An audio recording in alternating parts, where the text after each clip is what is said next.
ओम नमो नारायणाय। भागवत पुराण चतुर्थ स्कंद 12वां अध्याय। ध्रुव जी का कुबेर का वरदान और विष्णु लोक की प्राप्ति। श्री मैत्रेय जी कहते हैं, विदुर जी, ध्रुव का क्रोध शांत हो गया है और वे यक्षों के वध से निवृत्त हो गए हैं। यह जानकर भगवान कुबेर वहां आए। उस समय यक्ष, चारण और किन्नर लोग उनकी स्तुति कर रहे थे। उन्हें देखते ही ध्रुव जी हाथ जोड़कर खड़े हो गए। तब कुबेर ने कहा, श्री कुबेर जी बोले, शुद्ध हृदय क्षत्रिय कुमार, तुमने अपने दादा के उपदेश से ऐसा दुस्तज और बैर त्याग दिया, इससे मैं तुम पर बहुत प्रसन्न हूँ। वास्तव में न तुमने यक्षों को मारा है और न यक्षों ने तुम्हारे भाई को। समस्त जीवों की उत्पत्ति और विनाश का कारण तो एकमात्र काल ही है। यह मैं तू आदि मिथ्या बुद्धि तो जीव को अज्ञानवश स्वप्न के समान शरीर आदि के ही आत्मा मानने से उत्पन्न होती है। इसी से मनुष्य को बंधन एवं दुख आदि विपरीत अवस्थाओं की प्राप्ति होती है। ध्रुव, अब तुम जाओ, भगवान तुम्हारा मंगल करें। तुम संसार पाश से मुक्त होने के लिए सब जीवों में समदृष्टि रखकर सर्वभूतात्मा भगवान श्री हरि का भजन करो। वे संसार पाश का छेदन करने वाले हैं तथा संसार की उत्पत्ति आदि के लिए अपने त्रिगुणात्मिका माया शक्ति से युक्त होकर भी वास्तव में उससे रहित हैं। उनके चरण कमल ही सबके लिए भजन करने योग्य है। प्रियवर, हमने सुना है तुम सर्वदा भगवान कमलनाभ के चरण कमलों के समीप रहने वाले हो, इसलिए तुम अवश्य ही वर पाने योग्य हो। ध्रुव, तुम्हें जिस वर की इच्छा हो मुझसे निसंकोच एवं निशंक होकर मांग लो। श्री मैत्रेय जी कहते हैं, विदुर जी, यक्षराज कुबेर ने जब इस प्रकार वर मांगने के लिए आग्रह किया, तब महाभागवत महामति ध्रुव जी ने उनसे यही मांगा कि मुझे श्री हरि की अखंड स्मृति बनी रहे, जिससे मनुष्य सहज ही दुस्तर संसार सागर को पार कर जाता है। इडविडा के पुत्र कुबेर जी ने बड़े प्रसन्न मन से उन्हें भगवत स्मृति प्रदान की। फिर उनके देखते ही देखते वे अंतर्ध्यान हो गए। इसके पश्चात ध्रुव जी भी अपनी राजधानी को लौट आए। वहाँ रहते हुए उन्होंने बड़ी बड़ी दक्षिणा वाले यज्ञों से भगवान यज्ञ पुरुष की आराधना की। भगवान ही द्रव्य क्रिया और देवता संबंधी समस्त कर्म और उसके फल हैं तथा वे ही कर्म फल के दाता भी हैं।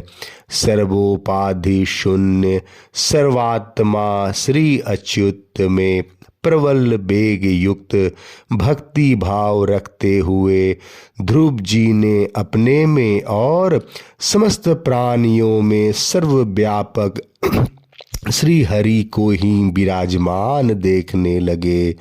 ध्रुव जी बड़े ही शील संपन्न ब्राह्मण भक्त, दीन वत्सल और धर्म मर्यादा के रक्षक थे। उनकी प्रजा उन्हें साक्षात पिता के समान मानती थी। इस प्रकार तरह तरह के ऐश्वर्य भोग से पुण्य का और भोगों के त्याग पूर्वक यज्ञ आदि कर्मों के अनुष्ठान से पाप का क्षय करते हुए उन्होंने 36,000 वर्ष तक पृथ्वी का शासन किया। जितेंद्रिय महात्मा ध्रुव ने इसी तरह अर्थ धर्म और काम के संपादन में बहुत से वर्ष बिताकर अपने पुत्र उत्कल को राज सिंहासन सौंप दिया। इस संपूर्ण दृश्य प्रपंच को अविद्या रचित स्वप्न और गंधर्व नगर के समान माया से अपने ही कल्पित मानकर और यह समझकर कि शरीर स्त्री पुत्र मित्र सेना भरा पूरा खजाना जनाने महल सुरम्य विहार भूमि और समुद्र पर्यंत भूमंडल का राज्य है, ये सभी काल के गाल में पड़े हुए हैं। वे बद्रिका आश्रम को चले गए। वहाँ उन्होंने पवित्र जल में स्नान कर इंद्रियों को विशुद्ध शांत किया। फिर स्थिर आसन में बैठकर प्राणायाम द्वारा वायु को वश में किया। तदंतर मन के द्वारा इंद्रियों को बाह्य विषयों से हटाकर मन को भगवान के स्थूल विराट स्वरूप में स्थिर कर दिया।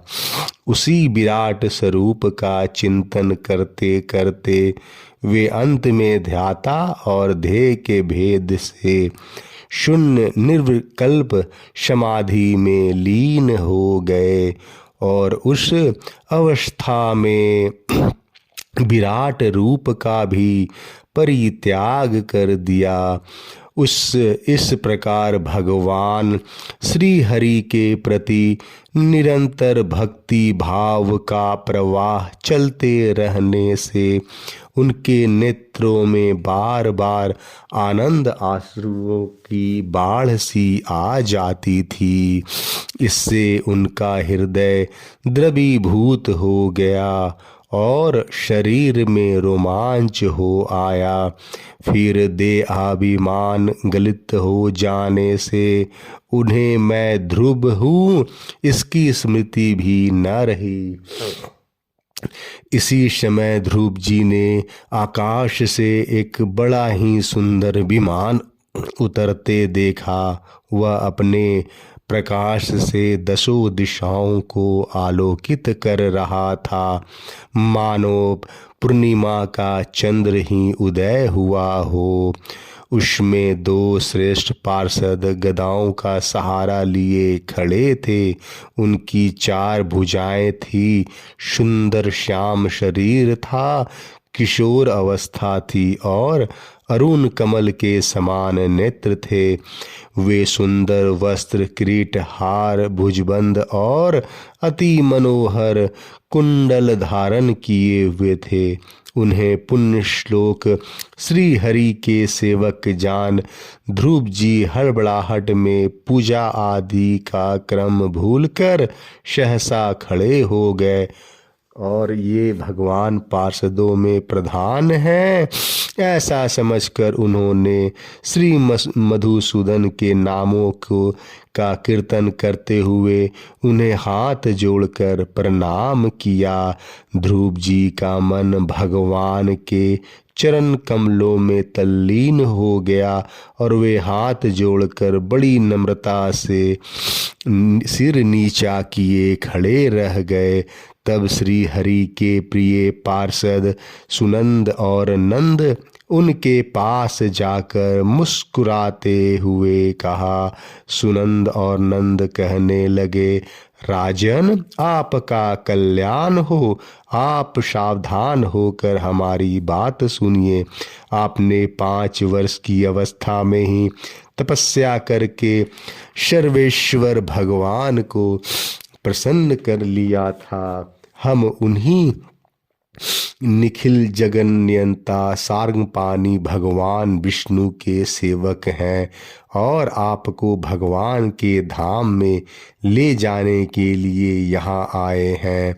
आपने अपनी भक्ति के प्रभाव से विष्णु लोक का अधिकार प्राप्त किया है, जो औरों के लिए बड़ा दुर्लभ है। परम ज्ञानी सप्तर्षि भी वहाँ तक नहीं पहुँच सके, वे नीचे से केवल उसे देखते रहते हैं। सूर्य और चंद्रमा आदि ग्रह नक्षत्र एवं तारागण भी उसकी प्रदक्षिणा किया करते हैं। चलिए आप उसी विष्णु धाम में निवास कीजिए। प्रियवर, आज तक आपके पूर्वज तथा और कोई भी उस पद पर कभी नहीं पहुंच सके। भगवान विष्णु का वह परम धाम सारे संसार का वंदनीय है। आप वहाँ चलकर विराजमान हो। आयुष्मान यह श्रेष्ठ विमान पुण्य श्लोक शिखामणि श्री हरि ने आपके लिए ही भेजा है। आप इस पर चढ़ने योग्य हैं। श्री मैत्रेय जी कहते हैं, भगवान के प्रमुख पार्षदों के ये अमृतमय वचन सुनकर परम भागवत ध्रुव जी ने स्नान किया। फिर संध्या वंदनादि नित्य कर्म से निवृत्त हो मांगलिक अलंकार आदि धारण किए।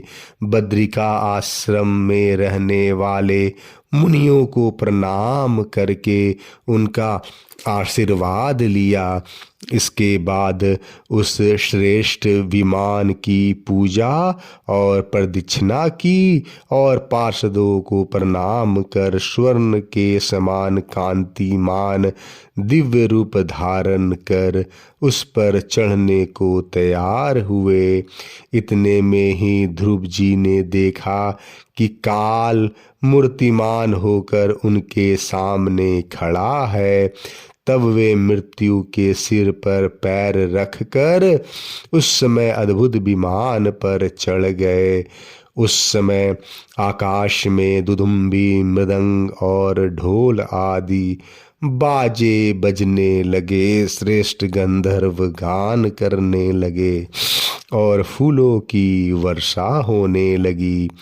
विमान पर बैठकर ध्रुव जी ज्यों ही भगवान के धाम को जाने के लिए तैयार हुए, त्यों ही उन्हें अपनी माता सुनुति का स्मरण हो आया। वे सोचने लगे, क्या मैं बेचारी माता को छोड़कर अकेला ही दुर्लभ बैकुंठ धाम को जाऊंगा। नंद और सुनंद ने ध्रुव के हृदय की बात जानकर उन्हें दिखलाया कि देवी सुनीति आगे आगे दूसरे विमान पर जा रही हैं। उन्होंने क्रमशः सूर्य आदि सभी ग्रह देखे। मार्ग में जहाँ तहाँ विमानों पर बैठे हुए देवता उनकी प्रशंसा करते हुए फूलों की वर्षा करते जाते थे।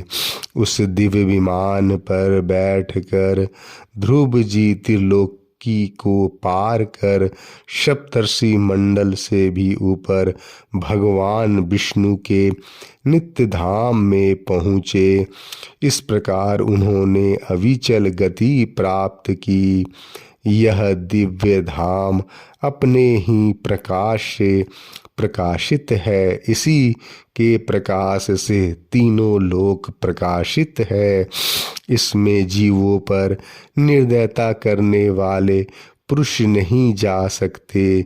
यहाँ तो उन्हीं की पहुँच होती है जो दिन रात प्राणियों के कल्याण के लिए शुभ कर्म ही किया करते रहते हैं, जो शांत समदर्शी शुद्ध और सब प्राणियों को प्रसन्न रखने वाले हैं तथा भागवत भक्तों को ही अपना एकमात्र सच्चा सुहृद मानते हैं, ऐसे लोग सुगमता से ही इस भगवत धाम को प्राप्त कर लेते हैं। इस प्रकार उत्तानपाद के पुत्र भगवत परायण श्री ध्रुव जी तीनों लोकों के ऊपर उसकी निर्मल चूड़ामणि के समान विराजमान हुए। कुरुनंदन जिस प्रकार दाएं चलाने के समय खंबे के चारों ओर बैल घूमते हैं, उसी प्रकार यह गंभीर वेग वाला ज्योतिष चक्र उस अविनाशी लोक के आश्रय ही निरंतर घूमता रहता है। उसकी महिमा देखकर देवर्षि नारद ने प्रचेताओं की यज्ञशाला में बीना बजाकर ये 3 श्लोक गाए। नारद जी ने कहा था, इसमें संदेह नहीं, पति परायणा सुनुति के पुत्र ध्रुव ने तपस्या द्वारा अद्भुत शक्ति संचित करके जो गति पाई है, उसे भागवत धर्मों की आलोचना करके वेदवादी मुनिगण भी नहीं पा सकते। फिर राजाओं को तो बात ही क्या है। अहो, वे 5 वर्ष की अवस्था में ही सौतेली माता के बागबानों से मर्माहत होकर दुखी हृदय में से वन में चले गए और मेरे उपदेश के अनुसार आचरण करके ही उन अजय प्रभु को जीत लिया, जो केवल अपने भक्तों के गुणों से ही वश में होते हैं। ध्रुव जी ने 5-6 वर्ष की अवस्था में कुछ दिनों की तपस्या से ही भगवान को प्रसन्न करके उनका परम पद प्राप्त कर लिया, किंतु उनके अधिकृत किए हुए इस पद को भूमंडल में कोई दूसरा क्षत्रिय क्या वर्षों तक तपस्या करके भी पा सकता है। श्री मैत्रेय जी कहते हैं, विदुर जी, तुमने मुझसे उदार कीर्ति ध्रुव के चरित्र के विषय में पूछा था, सो मैंने तुम्हें वह पूरा का पूरा सुना दिया। साधु जन इस चरित्र की बड़ी प्रशंसा करते हैं। यह धन, यश और आयु की वृद्धि करने वाला परम पवित्र और अत्यंत मंगलमय है। इससे स्वर्ग और अविनाशी पद भी प्राप्त हो सकता है। यह देवत्व की प्राप्ति कराने वाला बड़ा ही प्रशंसनीय और समस्त पापों का नाश करने वाला है। भगवत भक्त ध्रुव के इस पवित्र चरित्र को जो श्रद्धा पूर्वक बार बार सुनते हैं, उन्हें भगवान की भक्ति प्राप्त होती है, जिससे उनके सभी दुखों का नाश हो जाता है। इसे श्रवण करने वालों को शीलादि गुणों की प्राप्ति होती है। जो महत्व चाहते हैं, उन्हें महत्व की प्राप्ति कराने वाला स्थान मिलता है। जो तेज चाहते हैं, उन्हें तेज प्राप्त होता है और मनुष्यों का मान बढ़ाता है। पवित्र कीर्ति ध्रुव जी के इस महान चरित्र का प्रातः और सायंकाल ब्राह्मण आदि द्विजातियों के समाज में एकाग्र चित्त से कीर्तन करना चाहिए। भगवान के परम पवित्र चरणों की शरण में रहने वाले जो पुरुष इसे निष्काम भाव से पूर्णिमा, अमावस्या, द्वादशी, श्रवण नक्षत्र, तिथि 6, व्यतिपात, संक्रांति अथवा रविवार के दिन श्रद्धालु पुरुषों को सुनाता है वह स्वयं अपने आत्मा में ही संतुष्ट रहने लगता है और सिद्ध हो जाता है। यह साक्षात भगवद विषय के अमृतमय ज्ञान है। जो लोग भगवन मार्ग के मर्म से अनभिज्ञ हैं, उन्हें जो कोई इसे प्रदान करता है, उस दीन वत्सल कृपालु पुरुष पर देवता अनुग्रह करते हैं। ध्रुव जी के कर्म सर्वत्र प्रसिद्ध और परम पवित्र हैं। वे अपनी बाल्यावस्था में ही माता के घर और खिलौनों का मोह छोड़कर श्री विष्णु भगवान के शरण में चले गए थे। कुरुनंदन, उनका यह पवित्र चरित्र मैंने तुम्हें सुना दिया। 12वां अध्याय समाप्त। जय श्री कृष्णा।